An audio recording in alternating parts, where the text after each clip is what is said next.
প্রথম প্রশ্ন, কার সাথে কার বিয়ে হবে তা কি পূর্ব নির্ধারিত নাকি নিজের চেষ্টার উপর নির্ভরশীল? দ্বিতীয় প্রশ্ন, কাঁচা ডিম কি পাক নাকি না পাক, কাপড়ে লাগলে কি নামাজ হবে? তৃতীয় প্রশ্ন, কোন স্বপ্ন দেখলে ছেলে সন্তান হওয়ার আলামত? চতুর্থ প্রশ্ন, টাকা নেওয়া যৌনকর্মী কি দাসীর মতো হালাল? পঞ্চম প্রশ্ন, গাড়ির মধ্যে নামাজ পড়ার নিয়ম কি? আসসালামু আলাইকুম রহমতুল্লাহি ওয়া বারাকাতুহু। আলহামদুলিল্লাহি ওয়াহদা ওয়াসসালাতু ওয়াসসালামু আলা মান লা নাবিয়্যা বা'দা। প্রিয় দর্শক, অত্যন্ত গুরুত্বপূর্ণ অনেক প্রশ্ন আমরা আপনাদের কাছ থেকে পেয়েছি। আজকের এই ভিডিওতে তন্মধ্য থেকে উল্লেখিত নির্বাচিত গুরুত্বপূর্ণ 5টি প্রশ্নের জবাব নিয়ে বিস্তারিত আলোচনা করবে ইনশাআল্লাহ। সুতরাং মনোযোগ সহকারে ভিডিওটি শেষ পর্যন্ত দেখুন। আর আপনার কোনো প্রশ্ন থাকলে অবশ্যই কমেন্টে লিখে যান, আমরা পরবর্তী ভিডিওতে জবাব দেওয়ার চেষ্টা করব ইনশাআল্লাহ। আমরা সরাসরি প্রশ্নের জবাবে চলে যাই। প্রশ্ন ছিল, গাড়ির মধ্যে নামাজ পড়ার নিয়ম কি? দেখুন, যারা নামাজি ব্যক্তি তাদের জন্য এই বিষয়টি অত্যন্ত গুরুত্বপূর্ণ। যারা নিয়মিত নামাজ পড়েন, অনেক সময় গাড়ির সফরে তারা নামাজকে কাজা করে ফেলেন। এই জন্য মাসালাটি বুঝে তারপরে আমল করতে হবে। প্রথম কথা হলো, আপনি সফরটাকে এভাবেই শিডিউল করা উচিত, এভাবেই নির্ধারণ করা উচিত যেন নামাজের ওয়াক্ত এই সফরের মধ্যে যেন না পড়ে। আপনি নামাজ পড়ে গাড়িতে উঠবেন, আবার সফর শেষ করে গাড়ি থেকে নেমে নামাজ পড়তে পারেন পরবর্তী ওয়াক্তের, এই চেষ্টা করতে হবে। কিন্তু তারপরেও যদি আপনার বিষয়টি এমন হয় যে আপনার গাড়িতে নামাজ পড়তে হচ্ছে বা আপনার সফরের মধ্যে নামাজের ওয়াক্ত পড়ছে, তাহলে আপনি কিভাবে নামাজ আদায় করবেন? তো সেক্ষেত্রে আপনি এমন গাড়ি চুজ করবেন যারা নামাজের বিরতি দেয়। অনেক কোম্পানির গাড়ি আছে যারা নামাজের সময় দেয় বা বিরতি দেয়।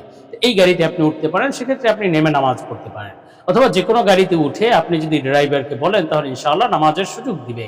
আপনার ইমানি চেতনা যদি এমন প্রবল হয় এবং আপনি যদি জোরের সাথে বলতে পারেন, তাহলে গাড়ি থামাতে বাধ্য। যাই হোক, গাড়ি যদি থামায় তাহলে তো আপনি গাড়ি থেকে নেমে পরিপূর্ণভাবে ওযু এবং তহরাতের সাথে, পবিত্রতার সাথে রুকু সিজদা আদায় করে নিচে নেমে মসজিদে অথবা রাস্তার পাশে যে কোনোভাবে নামাজ আদায় করে নিলেন। এবং এই নামাজ আদায় করার ক্ষেত্রে অত্যন্ত গুরুত্বপূর্ণ একটি বিষয় হলো, পুরুষরা তো এই বিরতির ক্ষেত্রে নামাজ পড়ে নেয়, কিন্তু অনেক নারীরা এই সময় আসলে নামাজ পড়ে না। তারা পর্দার দোহাই দিয়ে তারা গাড়িতেই বসে থাকে অথবা ঘোরাফেরা করতে থাকে, নামাজ পড়ে না। অন্য সময় তারা নামাজ পড়ে, কিন্তু এই গাড়িতে চলার সময় তারা নামাজ পড়ে না। অথচ তাদের জন্য কিন্তু নামাজ পড়া ফরজ, নামাজ পড়তে হবে। এই জন্য মহিলারাও এই সময় উযু করে পবিত্রতার সাথে মসজিদের এক পাশে নামাজ পড়বে অথবা যে কোনোভাবে নামাজ আদায় করতে হবে। নামাজ ছাড়া যাবে না। মহিলাদের জন্য সফরের মধ্যে নামাজ ছাড়া উচিত নয় বা ছাড়তে পারবে না, গুনাহ অবশ্যই। এখন প্রশ্ন হলো যে, যদি গাড়ি থামায় তাহলে তো আপনি নামাজ পড়লেন নেমে, কিন্তু যদি গাড়ি না থামায় অথবা যে কোনোভাবে আপনার গাড়িতে নামাজ পড়তে হচ্ছে, তাহলে কিভাবে পড়বেন? তাহলে আপনার জন্য করণীয় হলো, আপনি দাঁড়িয়ে, যদি সম্ভব হয় দাঁড়িয়ে রুকু সিজদা করে তারপরে আপনি নামাজ আদায় করবেন। আর যদি দাঁড়ানো সম্ভব না হয়, তাহলে বসে রুকু সিজদা করে কিবলার দিকে ফিরে আপনি নামাজ আদায় করবেন। যদি সেটাও সম্ভব না হয়, যে বসে আপনি রুকু সিজদা দিবেন, এটা সম্ভব না, তাহলে আপনি গাড়িতে বসে ইশারার মাধ্যমে কিবলার দিকে ফিরে নামাজ আদায় করবেন। কিন্তু এখন প্রশ্ন হলো, যদি কিবলামুখী হওয়াও যদি সম্ভব না হয়, গাড়ি উত্তর দক্ষিণে চলছে অথবা পূর্ব দিকে চলছে, তাহলে আপনি কিভাবে নামাজ আদায় করবেন? তাহলে আপনি যেদিকে, যদি সম্ভব না হয় কিবলামুখী হওয়া, তাহলে যেদিকে ফিরে আছেন বা যেদিকে গাড়ি চলছে সেদিকে ফিরেই আপনি নামাজ পড়ে নেবেন। কিন্তু পরবর্তীতে ওই নামাজকে পুনরায় পড়তে হবে বা পুনরায় কাজা করতে হবে। আপনার সফর শেষ করে বা সুযোগ আসলে ওই সময় ওই নামাজটি পুনরায় পড়ে নিতে হবে। এখন প্রশ্ন হলো, যদি অজু করারই কোনো পদ্ধতি, আপনার অজু নাই গাড়িতে এবং অজু করার কোনো পানিও নেই, তাহলে কিভাবে করবেন? তাহলে আপনি তায়াম্মুম করে নামাজ আদায় করবেন। আর যদি তায়াম্মুম করার মাটিও যদি আপনি না পান অথবা মাটি জাতীয় কিছু নেই, সেখানে তো লোহা লক্কর, তাহলে আপনি কিভাবে নামাজ পড়বেন? তাহলে আপনি অজু ছাড়াই নামাজের মতো আপনি রুকু সিজদা করবেন বা নামাজ পড়বেন, কিন্তু পরবর্তীতে ওই নামাজ আবার কাজা করতে হবে। আমরা পরবর্তী প্রশ্নের জবাবে চলে যাই। প্রশ্ন ছিল, কাঁচা ডিম কি পাক নাকি নাপাক, কাপড়ে লাগলে কি নামাজ হবে?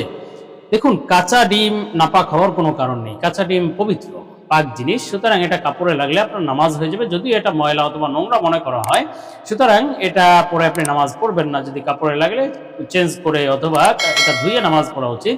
ময়লা জিনিস নিয়ে তো নামাজ পড়া উচিত নয়। তারপরেও যদি আপনি পড়ে ফেলেন, নামাজ হয়ে যাবে, যেহেতু কাঁচা ডিম নাপাক নয়, এটা পবিত্র।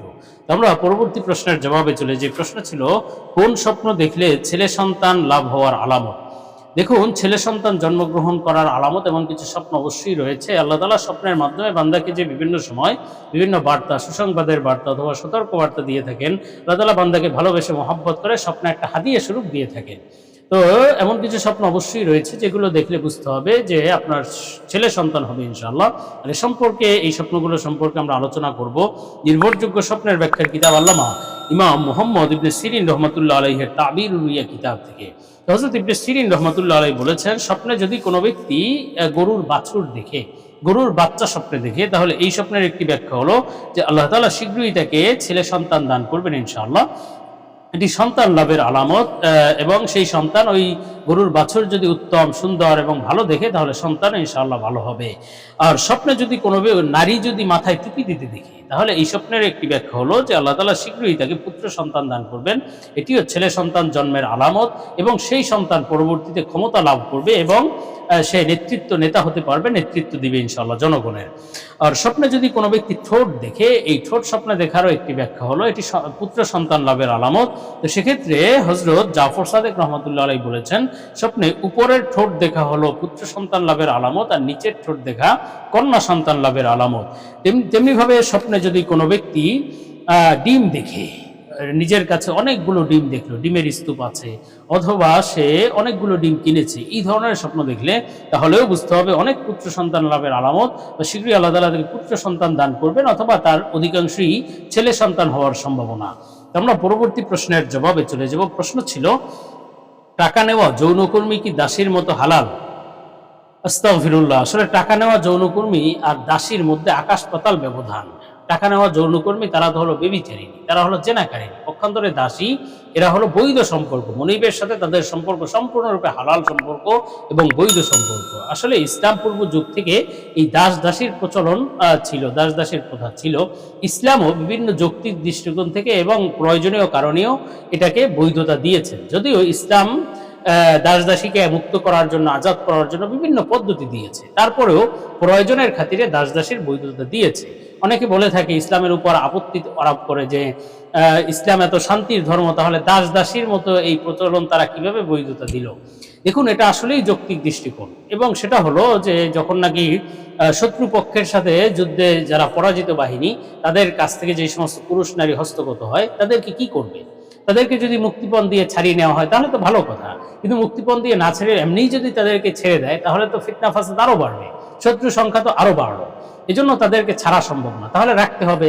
এখন পুরুষরা তো গোলাম হিসেবে তাদেরকে রাখে, সেক্ষেত্রে তারা কাজবাজ করে। নারীদেরকে কিভাবে রাখবে? নারীদেরকে যদি এমনিতেই সাধারণভাবে রেখে দেয়, তাহলে সমাজে ফিতনা ফাসাদ ছড়িয়ে যাবে এবং জেনা ব্যভিচারিণীর মারাত্মক আকার ধারণ করবে, কেননা তাদেরও তো একটা চাহিদা আছে, যে সেটা কিভাবে পূরণ হবে। এজন্য তাদের ভরণ পোষণের দায়িত্ব মনিবের উপরে দেওয়া হয়েছে। সেটা ওই যুদ্ধ পরবর্তী সময় হতে পারে, অথবা ক্রয় বিক্রয়ের মাধ্যমে হতে পারে। সুতরাং মনিবের উপর তার ভরণ পোষণের দায়িত্ব, এবং স্ত্রীর মতোই সে তাদের সম্পর্ক, এবং তারা একে অপরের জন্য হালাল করে দেওয়া হয়েছে। সুতরাং এটার মধ্যে কোনো খারাপই নেই, এটা আসলে মানব জাতির প্রয়োজনের স্বার্থেই, প্রয়োজনের খাতিরেই বিষয়টি দেওয়া হয়েছে। আর এই যে অনেকে মনে করে যে কাজের মহিলা, কাজের মেয়ে, এরাও মনে হয় কৃতদাসীর মতো অথবা দাসীর মতো, সম্পূর্ণরূপে হারাম। তারা তো স্বাধীন, যৌনকর্মী সেও স্বাধীন, এবং যারা কাজের মেয়ে এরাও তো স্বাধীন। সুতরাং এদের সাথে এই বিষয়গুলো বৈধ নয়, এটা সম্পূর্ণরূপে হারাম এবং জিনা। পক্ষান্তরে বাদীর বিষয় বা দাসীর বিষয়, তারা তো হালাল এবং বৈধ সম্পর্ক। সুতরাং এটার মধ্যে কোনো ধরনের মিল নেই। আমরা পরবর্তী প্রশ্নের জবাবে চলে যাই। প্রশ্ন ছিল, কার সাথে কার বিয়ে হবে তা কি পূর্ব নির্ধারিত নাকি নিজের চেষ্টার উপর নির্ভরশীল? দেখুন, আসলে আল্লাহ সুবহানাহু ওয়া তাআলা মানুষের ভাগ্য, মানুষের তাকদীর, এটা নির্ধারণ করে দিয়েছেন। হাদিসের মধ্যে মুসলিম শরীফের বর্ণনা, নবীজি সাল্লাল্লাহু আলাইহি ওয়াসাল্লাম বলেন, আসমান জমিন সৃষ্টির 50,000 বছর পূর্বেই প্রত্যেকটা মানুষের তাকদীর আল্লাহ তাআলা নির্ধারণ করে দিয়েছেন। এজন্য তাকদীর নির্ধারিত। তবে তাকদীরের দুটি প্রকার আছে, দুইটা ভাগ আছে। একটি হলো তাকদীরে মুবরাম, আর একটি হলো তাকদীরে মুআল্লাক। তাকদীরে মুআল্লাক হলো যেটা শর্তযুক্ত তাকদীর, যথা তুমি যদি এই কাজটা করো তাহলে এইটা হবে, আর ওই কাজটা করলে ওইটা হবে, কিন্তু সর্বশেষ যেটা হওয়ার সেটাই হবে, এবং সেটাই হলো তাকদীরে মুবরাম। অর্থাৎ যেটা ঘটে গিয়েছে, যেটা হবে, যেটা হয়ে গিয়েছে, আপনার বুঝতে হবে এটাই তাকদীরে মুবরামের মধ্যে ছিল, এটাই অকাট্য তাকদীর, এবং এটাই হয়েছে। এখন আপনি তাকদীর যেহেতু নির্ধারিত, তাহলে আপনি চেষ্টা করবেন কিনা? আপনার জীবন সঙ্গী অথবা স্বামী স্ত্রী কার সাথে কার বিয়ে, এটা যেহেতু নির্ধারিত, তাহলে আপনার বিয়ের জন্য আর চেষ্টা করে কি লাভ? এ সম্পর্কে আমরা একটা হাদিস শুনি। রাসূল সাল্লাল্লাহু আলাইহি ওয়াসাল্লামের কাছে সাহাবায়ে কেরাম এসে এই প্রশ্নটি করলেন, ইয়া রাসূলুল্লাহ, জান্নাত জাহান্নাম তো নির্ধারিত, যেহেতু তাকদীর নির্ধারিত, তাহলে আমরা আর এই আমল করে কি করব? আমল করে কি লাভ? নবীজি বললেন না, তোমরা আমল করো, কেননা আমলের মাধ্যমেই তো আসলে প্রকাশ পায় যে তুমি জান্নাতি না জাহান্নামী। আর যে ব্যক্তি যার তাকদিরে জান্নাত আছে তার জন্য জান্নাতের কাজ সহজ করে দেওয়া হয়, আর যার তাকদিরে জাহান্নাম আছে তার জন্য জাহান্নামের কাজ সহজ করে দেওয়া হয়। তার উপর আপনার এই যে জান্নাতের কাজ তার জন্য সে নিজেই কঠিন বানিয়ে ফেলে অথবা কঠিন হয়ে যায়। সুতরাং আসলে চেষ্টা মানুষের পক্ষ থেকে থাকতে হবে। আল্লাহ তাআলা তো তাকদীর নির্ধারণ করে দিয়েছেন, কিন্তু বান্দাদের পক্ষ থেকে আল্লাহ তাআলা চেষ্টা আবশ্যক করে দিয়েছেন, তোমার চেষ্টা থাকতে হবে। এজন্য জীবন সঙ্গী অথবা কার সাথে কার বিয়ে হবে সেটাও যদিও নির্ধারিত, কিন্তু চেষ্টায় ত্রুটি করা যাবে না। চেষ্টা করতে হবে উত্তম জীবন সঙ্গী লাভের।